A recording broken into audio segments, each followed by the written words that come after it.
Hello everybody, this is Sebastian Furtado and welcome. If there's a noise in the background, please, I'm sorry. it's it's the dishwasher. It's quite loud actually, just realized it. But yes, it's been a few days actually since I've been meaning to put out a video. I just haven't had the time because I just got home from work. I get home from work around this time and I work 2 weeks in a row without a day off in between. So it's been interesting. But I've been wanting to talk about this specific perfume for a few days. It's been calling me, and this is Eau de Lierre from Diptyque. Um, it's a beautiful perfume, as I will tell you more about it soon. So Eau de Lierre means ivy water, water of ivies, ivy actually, and ivy the plant, and that's the illustration on the back. This is my second bottle. My first bottle was a 50 ml, and then I got this at the second. I remember very clearly when I smelled, I've had this perfume for a long time, meaning I've had it with me in my collection for a while. The first time I smelled it was the first time I visited Montreal, in Quebec, Montreal, and I smelled it at Ogilvy.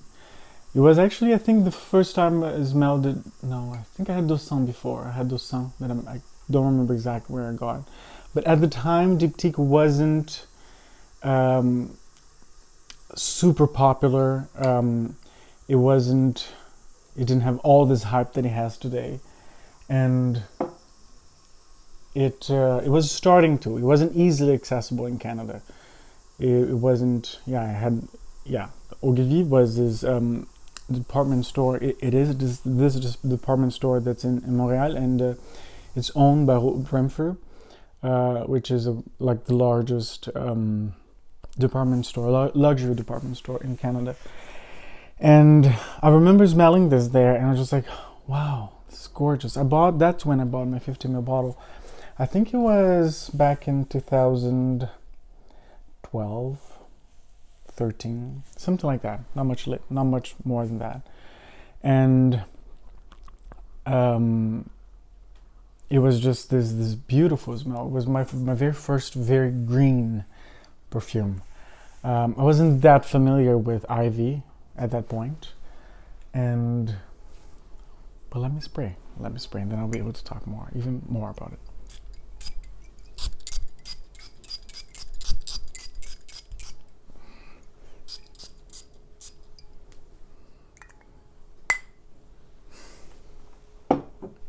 This perfume was released in 2006, I believe.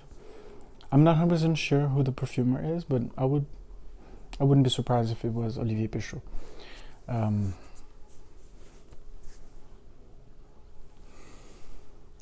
The best way to describe this perfume is get a bunch of ivy leaves, crush them in your hands, and then smell it.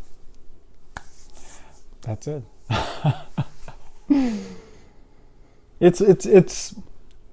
There isn't a whole lot more to say about it. It's a very, very, very realistic ivy perfume. It smells just like the plant. You know, you crush the leaves in your hands, and then you get that smell, and then you smell the crushed leaves. This is it. And this is one of the things that I love about the perfumes from Diptyque.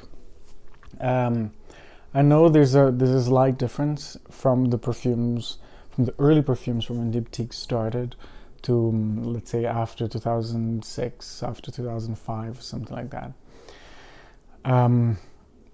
You can see a little bit of a difference. The older ones, they're very classic, very dense, intense and beautiful.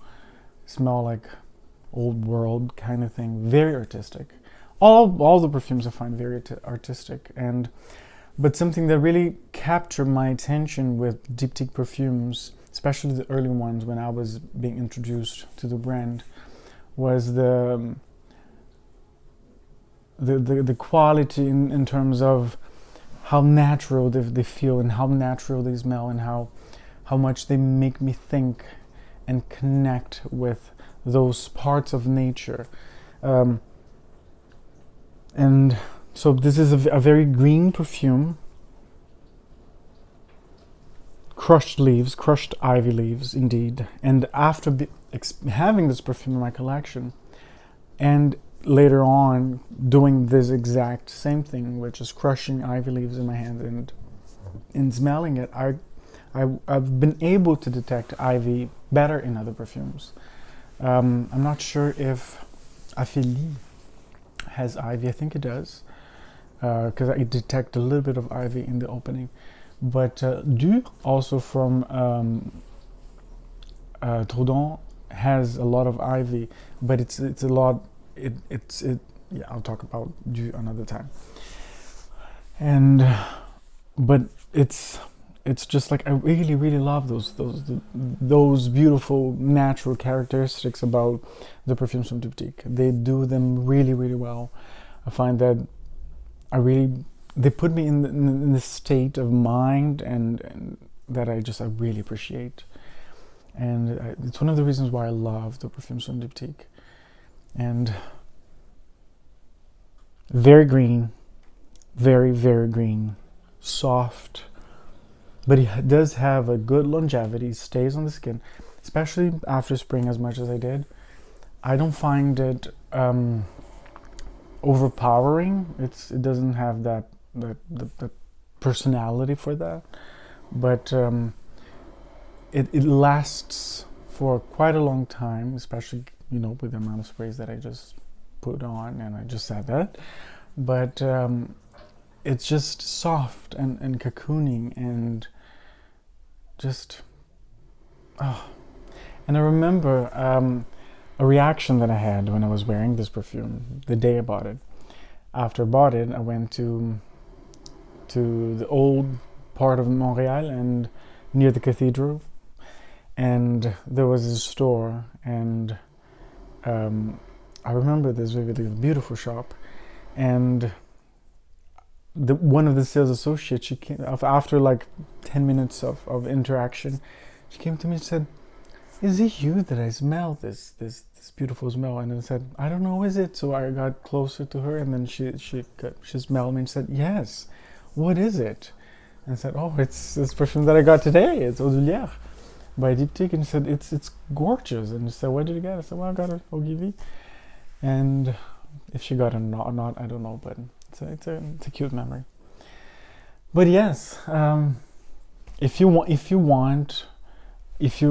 like green scents, and if you want a perfume that smells like a very photorealistic crushed bunch of ivy leaves, I would really highly recommend testing this. It's gorgeous. I really think it's a beautiful perfume. And like I said, I finished my 50 ml. I got this. Actually, this is my third bottle, because my second bottle, I had a friend over, and he smelled this perfume, and he loved it so much that he wanted to buy a bottle of it. He wanted to buy my bottle. My bottle was still quite new. It was still like around here-ish. Not a lot missing. This is 100 ml. So I sold it to him, and I bought another one right away. And actually, yeah, he actually mentioned a couple weeks ago that he wants another one because he's almost finishing that bottle. So, and I have a backup of it already, because I really love this perfume. But thank you so much for your time, for spending it with me. I really appreciate it, and I hope you have a wonderful time. I hope you have a wonderful weekend wherever you are, and until next week, maybe I might put out a video this weekend, because I'm feeling inspired these days. So thank you very much, and until next video, bye.